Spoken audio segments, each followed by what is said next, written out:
Certificate. Andhra Pradesh endowment officers 2025 second పేపర్‌లోని important bits సిరీస్‌లో 103వ రోజుకు స్వాగతం, సుస్వాగతం. సో, ఈరోజు సుందరకాండలో ఉన్న ఇంపార్టెంట్ క్వెషన్స్‌లో భాగంగా సెకండ్ పార్ట్‌కు మనము స్వాగతం పలుకుతున్నాం. సో, ఈ సెకండ్ పార్ట్‌లో కూడా మరొక ముఖ్యమైన 40 క్వెషన్స్‌ని నేను మీకు అందిస్తాను. అండ్ ఆ 40 క్వెషన్స్‌తో పాటుగా కొంత సమాచారం కూడా మీకు అందుతుంది ఈరోజు. అండ్ ఆ క్వెషన్స్‌లోకి వెళ్ళడానికంటే ముందు ఎవరైతే ఈ వీడియో ఫస్ట్ టైమ్ చూస్తున్నారో వారికి ఒక స్మాల్ ఇంట్రొడక్షన్. ఒక న్యూ సీరీస్ కూడా మొదలైంది. ఏబీపీఎస్సీ పేపర్ 1కి సంబంధించి. ఈ పేపర్ 1లో భాగంగా మొత్తం 10 పాయింట్ల సిలబస్‌లో 9థ్, 10థ్ కొంత పక్కన పెడితే 1-8 వరకు ఉన్న సిలబస్‌లో మొత్తం దాన్ని 10 భాగాలుగా డివైడ్ చేసి మొత్తం ప్రతిరోజు ఒక 50 క్వెషన్స్‌ని మీకు అందించే ఒక సీరీస్ ఇది. సో, ఒకసారి మీరు వాచ్ చేయండి. ఈ సీరీస్ ప్రతిరోజు మధ్యాహ్నం 2 గంటలకు ప్రతిరోజు పోస్ట్ అవుతుంది.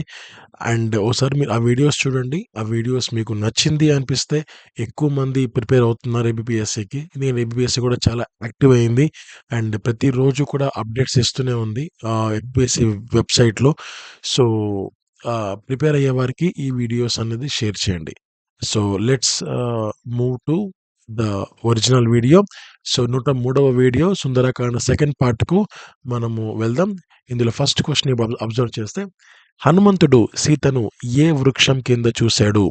శిశుంప వృక్షం కింద. సీతను చూసి హనుమంతుడు మొదట ఏ రూపంలో ప్రత్యక్షమయ్యాడు? సూక్ష్మ రూపంలో. హనుమంతుడిని చూసి సీత మొదట ఏమనుకుంది? ఇది రావణుడి మాయేమో అని అనుకుంది.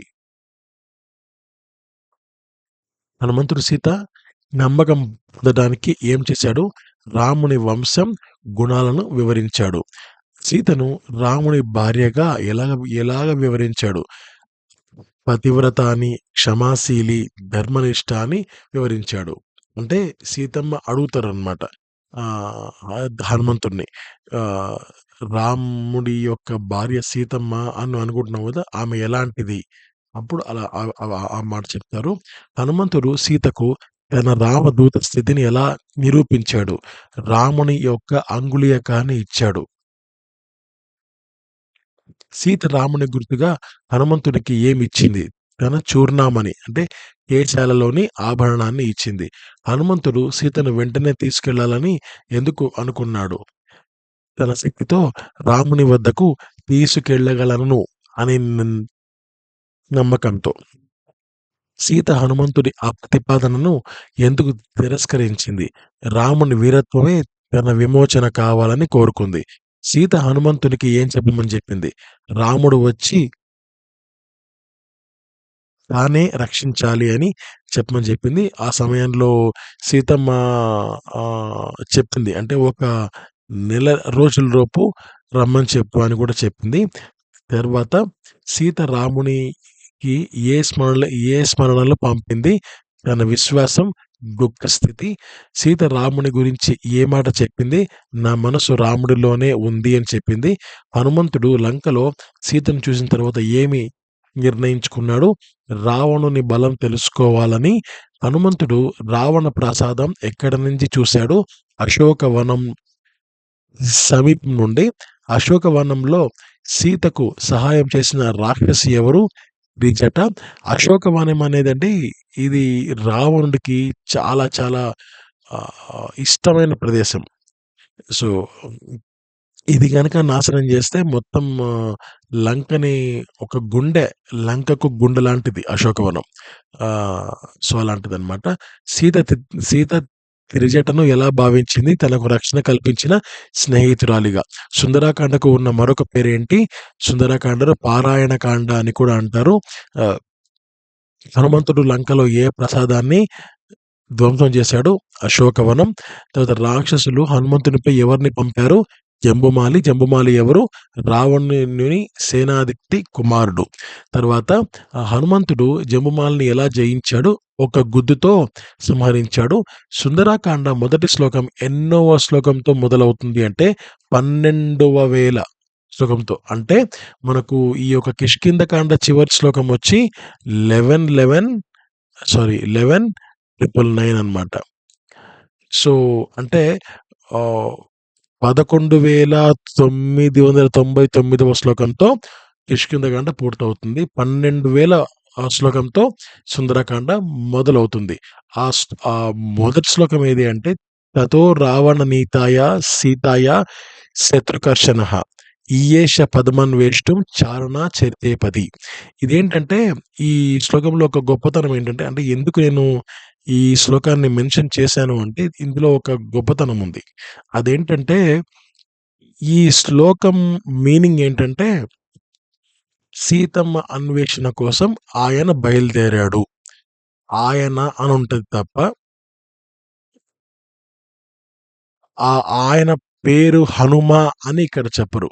అంటే మనకు దీనికి ఇంటర్నల్ మీనింగ్ ఏంటంటే సుందరాకాండతో మీరు మొదలు పెట్టవద్దు.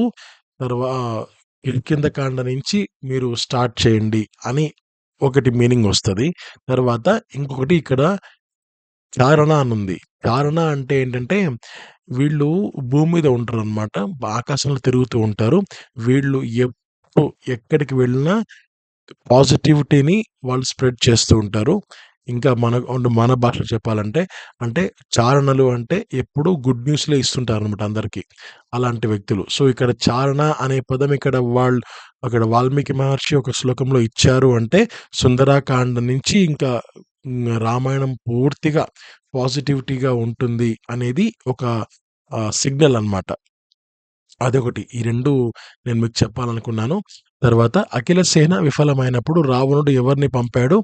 ఆన్సర్ ఇంద్రజిత్తు. ఇంద్రజిత్తు ఎవరు? రావణుని యొక్క కుమారుడు. ఇంద్రజిత్తు హనుమంతుడిని ఎలా పట్టుకున్నాడు? బ్రహ్మాస్త్రంతో. హనుమంతుడు బ్రహ్మాస్త్రంలో ఎందుకు చిక్కుకున్నాడు? బ్రహ్మ నియమానికి గౌరవం ఇచ్చి. హనుమంతుడిని పట్టుకొని ఎవరి ముందుకు తీసుకెళ్లారు? రావణుని సభలోకి. రావణుడు హనుమంతుడిని చూసి ఏమి నిర్ణయించుకున్నాడు? ఈయన్ని పూర్తిగా చంపాలని. రావణ సభలో విభీషణుడు ఏం సలహా ఇచ్చాడు? దూతను చంపకూడదని. విభీషణుడు ఎవరు? రావణుని యొక్క తమ్ముడు. విభీషణుడి సలహా విని రావణుడు ఏం ఆదేశించాడు? హనుమంతుడి తోకను వస్త్రాలతో కట్టి నిప్పంటించమని. ఆహ్, సుందరకాండలో మొత్తం ఎన్ని సర్గలున్నాయి? 68 సర్గలు ఉన్నాయి. హనుమంతుడు తోక దహనం ద్వారా ఏం చేశాడు? లంకను దహనం చేశాడు. సో, ఈ సందర్భంలోనే మనము తెలుగులో మాట్లాడే ఒక సామెత పుట్టుకొనొచ్చిందనమాట. అందరికీ తెలిసిన విషయమే. బట్ చెప్తున్నాను. అదేంటంటే ఎవరన్నా సరే మనకు ఆహ్, పక్కన ఉన్న వారిలో చాలా యాక్టివ్‌గా ఉన్నారనుకోండి. ఎవరైనా కొంతమంది వ్యక్తులు. సో, చూసి రమ్మంటే కాల్చొచ్చాడురా అని చెప్తారు. సో, ఇలాంటి సమయంలోనే అది పుట్టుకొనొచ్చిన సామెత. చూసి రమ్మంటే కాల్చొచ్చారని చెప్పి.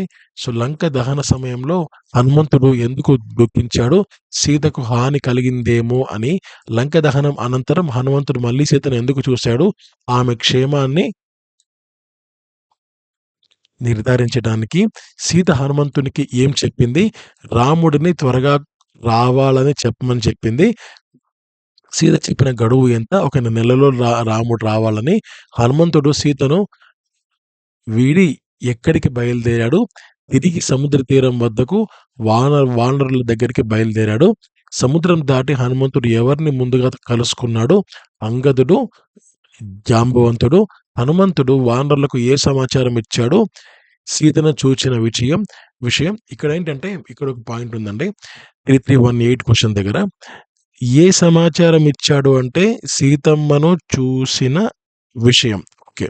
కానీ అతను చెప్పిన విధానం ఎలా ఉంది అంటే చూడబడెను సీతమ్మ అని చెప్పారు. అంటే మనము ఒక విషయం చెప్పాలనుకుంటున్నప్పుడు ఆ వ్యక్తులు అంటే ఎవరైతే మన మాటలు వింటున్నారో వాళ్ళకు ఏం జరిగిందో అనే ఒక ఆర్ద్రత, ఒక భయం ఉన్నప్పుడు ముందుగా ఏదైతే పాజిటివ్ ఉందో ఆ పాజిటివ్‌ని ముందుగా మనం వాళ్ళకివ్వాలి అనే ఒక సిగ్నల్‌ని ఇక్కడ ఇవ్వడం జరిగింది. అంటే సీతమ్మ అనే పదం ముందుగా వాడితే వాళ్ళకొక రకమైన భయం ఉంటుంది. అసలు చూసారో లేదో తెలీదు గదా! సో, అలా కాకుండా చూడబడెను అంటే వాళ్ళకు ఒక పాజిటివ్ స్ప్రెడ్ అవుతుంది. సో, అలాంటి చిన్న చిన్న విషయాలు నాకెలా తెలుసంటే, నేను ప్రవచనం ద్వారా నేను తెలుసుకున్నాను. సో, నెక్స్ట్ సీత ఇచ్చిన చూర్ణమణి ఎవరికి ఇచ్చాడు? ఆన్సర్ రామునికి. సుందరకాండ ప్రధాన సందేశం ఏమిటి? భక్తి, ధైర్యం, విశ్వాసం. ఈ 3 ఉంటే అసాధ్యం సాధ్యం అవుతుంది అనేది సుందరకాండ ప్రధాన సందేశం.